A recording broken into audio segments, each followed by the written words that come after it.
अस्सलामुअलैकुम नाजरीन, दुनिया भर में देखने और सुनने वालों को जावेद महर का सलाम। नाजरीन, कल जो लाहौर हाई कोर्ट का फैसला है और उसके जो असरात हैं वो अब सामने आना शुरू हो गए हैं और वो असरात क्या हैं इस पे मैं बताऊंगा आपको।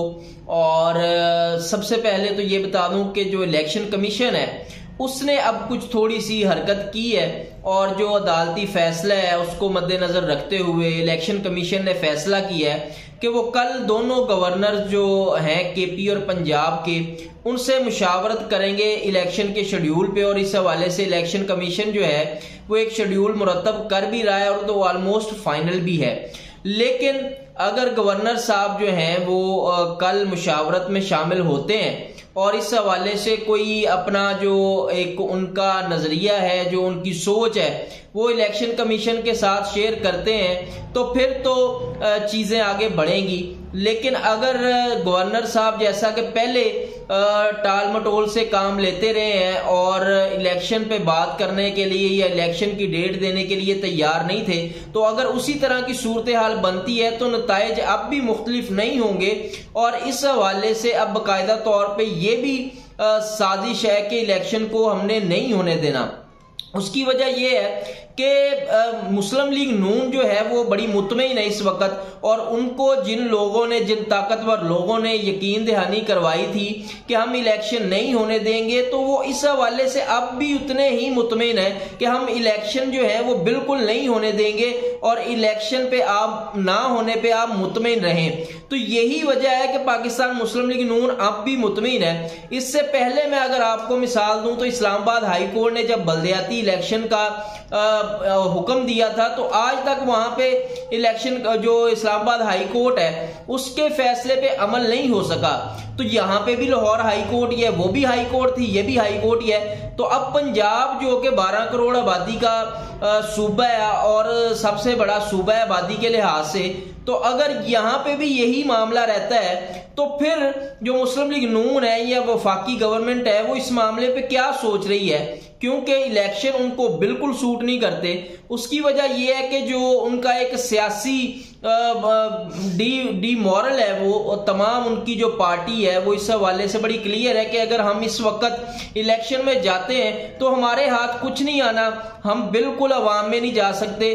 तो अब बाकायदा तौर पे इस हवाले से आज फवाद चौधरी साहब ने भी ट्वीट की है और इसमें उन्होंने बताया है कि जी जनाब एमरजेंसी, मुआशी एमरजेंसी लगाने की बातें हो रही हैं मुल्क में, तो ये मुल्क के लिए बड़ा नुकसानदेह है। और रियलिटी भी यही है, अगर आप एक लम्हे के लिए इलेक्शन को साइड पे रख के सोचें कि अगर पाकिस्तान में मुआशी एमरजेंसी का नफाज होता है तो इसके असरात कहां कहां पे जाएंगे। डेफिनेटली इसके असरात जो कि पाकिस्तान एक न्यूक्लियर पावर है और मुस्लिम उम्मा की सबसे बड़ी एक ताकत है, तो अगर मुआशी एमरजेंसी का नफाज होता है तो दुनिया में इसके क्या असरात होंगे। दुनिया में इसके डेफिनेटली असरात बहुत बुरे होंगे और वो मेरा ख्याल है कि नाकाबिले तलाफी होंगे, क्योंकि एक तरफ वैसे ही पाकिस्तान में जो मुआशी सूरत हाल है वो बेहतर नहीं है। कारोबारी जो लोग हैं उनके कारोबार जो है वो उस तरीके से नहीं चल रहे, फैक्ट्रियां बंद हो रही हैं, लोग बेरोजगार हो रहे हैं। तो अगर साथ में गवर्नमेंट इस पे मोहर सबत कर देती है कि जी मुल्क में मुआशी हालात ऐसे हैं कि जी इमरजेंसी का नफाज करना पड़ रहा है, तो फिर क्या पाकिस्तान में जो थोड़ा बहुत कारोबार हो रहा है, जो चीजें आगे चल रही हैं, क्या वो चल सकेंगी या नहीं चल सकेंगी। तो इस हवाले से भी जो है वो अब वफाकी गवर्नमेंट को देखना है, क्योंकि अगर मुल्क में इस वक्त मुआशी एमरजेंसी का नफाज होता है तो इसमें सिर्फ और सिर्फ फायदा तो मुस्लिम लीग नून को है। तो क्या ये मुल्क के लिए बेहतर होगा? माफ कीजिएगा, तो ये बिल्कुल भी मुल्क के लिए बेहतर नहीं है। इसकी वजह यह है कि अपने जाती मफादात के लिए मुल्क के साथ इस तरह के गनौने मजाक को करना, ये मैं समझता हूं कि वो नाकाबिले तलाफी नुकसान होगा जो इससे पहले किसी गवर्नमेंट ने अपने मुल्क को नहीं पहुंचाया होगा।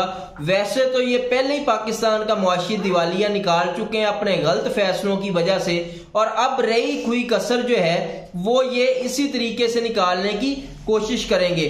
तो अदालती फैसला तो बड़ा क्लियर है, देखते हैं अब इलेक्शन कमीशन इस पे क्या रद्द-ए-अमल देता है और क्या लाहेमल बनाता है, क्योंकि अदालती फैसले में बड़ा वाज़े लिखा हुआ है कि इलेक्शन कमीशन एक गैर जानबदार इदारा है। तो ये इलेक्शन कमीशन का भी इम्तिहान है कि वो अपनी गैर जानबदारी को लोगों के सामने लेके आता है, या कि फिर वही एक तासुर जाएगा पाकिस्तानी कौम के जहन में कि इलेक्शन कमीशन जो है वो गैर जानबदार नहीं है।